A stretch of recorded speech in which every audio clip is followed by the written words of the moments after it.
Hello, my friends, and welcome back. Thank you very much for being with me again today. Here is Israel's kill list of Hamas leaders believed responsible for attack. Well, you can't kill someone because you believe. You have to have the evidence. But anyway, these guys put together a list with people they believe. Anyway, I have 4 people here with pictures, and I'm going to introduce them to you. I have this article coming from the Telegraph. Israel's kill list of Hamas leaders believed responsible for attack. 2 hours ago, today on the 11th of October 2023. So these are the 4 of them. And I'm going to get them one by one. The leader of Hamas in the Gaza Strip is a dead man, end quote, the Israeli military said on Monday as it embarked on what is likely to be a bloody campaign to kill key members of the extremist group following its unprecedented attack on blah, blah, blah. So we find out that this is not a terrorist group, this is an extremist group. Okay. So Israel's government promised to hunt down Hamas fighters within the Gaza Strip. And they hunt them by blowing up neighborhoods. As I mentioned in my latest video, Israeli strikes destroy Gaza neighborhoods. But anyway, they are hunting them down like that. Now, the first one is Yahya Sinwar. Yahya Sinwar, which is this guy right here. This is the guy that is the first one. Look at that trimmed beard right there. At least he's not pretending like Zelensky to be, Anyway. So let's see who this guy is. He's the head of Hamas in Gaza, a crowded coastal enclave. Okay, so this person, Sinwar, is the commander of the campaign, and he is a dead man, end quote, said Rear Admiral Daniel Hagari, spokesman for the Israeli Defense Forces. He said Hamas's military and political leadership, all of its assets are subject to attack and doomed. Then why did he turn off the water and electricity and food supplies to Gaza, to the Palestinians? What are they guilty of?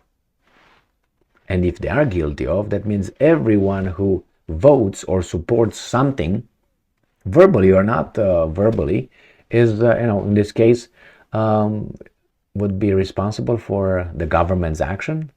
Well, if you go by that, then all Americans should be responsible for we go by collective punishment, that is.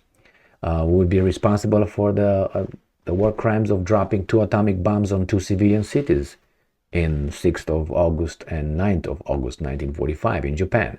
So you see, it's tricky.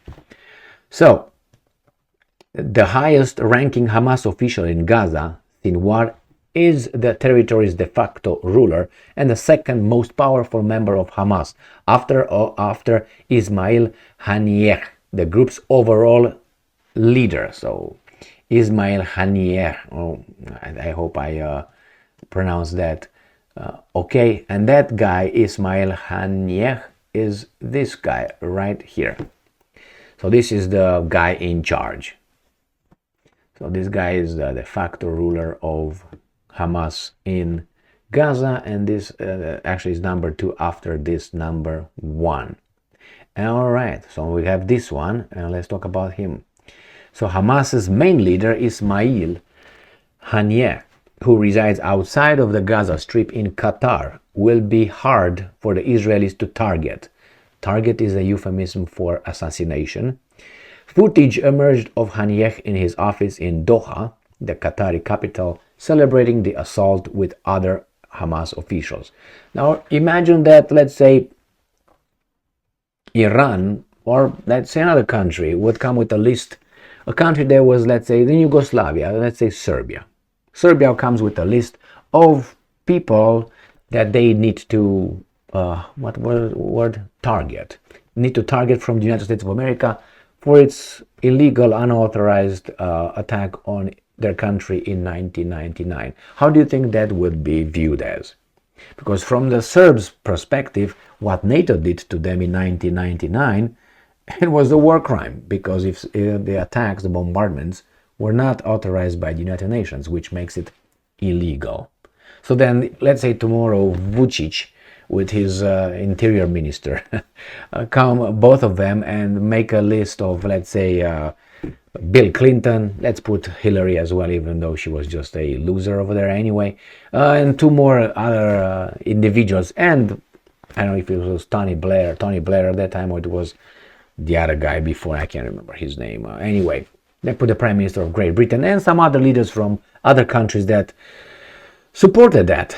And what do you think that would be viewed? They would say, well, that's within their rights, that's the way they see the issue. They were bombarded, they're entitled to do that, to target them. Do you think that's the way it's going to be viewed? Of course not. So again, I'm not denying Israel's right to do that to these guys. That's their thing. I'm not supporting, I'm not denying, that's their thing. But if these guys are not condemning this, I'm talking about the weasels in the mass media, I will be 100%, 99% certain that they will condemn the Serbs doing the same thing with the guys that bombarded their territory. So you see, it's for each group, each country, nation, they have their own enemies from their perspective. For instance, for the Hamas, the enemy is someone else. If they would target those, make a list, they will be called assassins, and who knows what. So let's go back to the article right here. So let's go to the next one. It says, next on the Israeli list is Hamas figure of Hamas figures to eliminate. Oh, that's a little bit closer to reality. Is Mohammed Deif, the one-eyed, elusive head of Hamas military wing. So this Mohammed Deif is this guy right here. That's the only, I mean, there are some other pictures too, but this is the only one that really is over there. I see two eyes over there, but probably in the meantime, one of them decided it has to go. Or someone else decided that his eye needs to go. Or who knows, I don't know. This is the third guy over there. And this guy is the head of Hamas military wing, the Qassam brigades. He announced that at the weekend that the surprise attack was in response to the 16-year-old blockade of Gaza. Oh, so they say why they did it? No, the Israeli occupation and a series of recent incidents, euphemism, that have brought Israeli-Palestinian territory tensions to a fever pitch, from settlement construction in the occupied West Bank. Settlement construction, is that legal under international law or illegal? They say settlement construction, like these guys don't like those guys constructing. But is it legal or illegal? Why don't you check that out? In the occupied West Bank, two confrontations of Al-Aqsa mosque in Jerusalem. Lionsided by many Palestinians for his resistance to the Israelis, he has survived repeated assassination attempts by Israel. All right, and we go to a next one. The next one is right here. Also high on Israel's kill list is Abu Obeida, a spokesman for Hamas military wing. And this guy is this guy. All right. Looks very young to me, but hey, what do I know? So this is the fourth one and the last one. Who was, and this guy is a spokesman. It was Obeida who announced that Hamas was holding dozens of Israeli soldiers captives in safe places and tunnels in Gaza Strip. So he's a spokesperson. He announced. Okay. If confirmed, that may set the stage for complex and probably lengthy negotiations to swap them for some of the thousands of Palestinians that Israel is holding in its prisons. The Telegraph is in trouble. The Israelis will not negotiate squat. The Israelis will not flatten the things out over there, and they will show you that they rescued one or rescued two of those 100 and so on, and they will not negotiate anything. They're in over there to flatten the thing or to expel all Palestinians out of Gaza willingly, or they will just voluntarily leave. It's one of the two. I think Gaza will be deserted after all this of people. Is that a tragedy? Yeah, because those are civilians, are not military. Well, they're part of Gaza that supports Hamas. Well, we support the American government, don't we?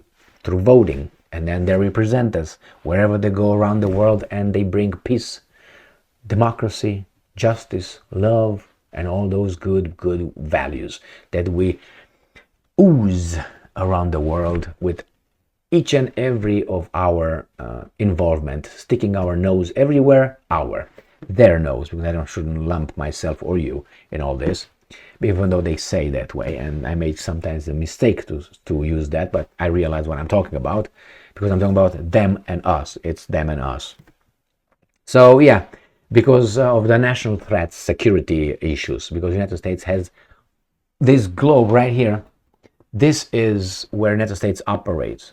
So whatever happens wherever on this globe, that's considered by these guys over there national security threat. So if, let's say, one of the countries right here will have a lot of something that the United States has, it will proclaim that country, that nation, as national security threat, and they will get in. First they will say, well, let us come in, and if they say no, then you're going to find out there were some human rights violation all of a sudden in that country, and then you're going to find out there's going to be a little demonstrations because people don't like their government all of a sudden, spontaneous celebrations, demonstrations, protests, and then there will be a little regime change, and if that doesn't work, all these three things don't work, then they're going to jump into really attacking them because it's a national security threat.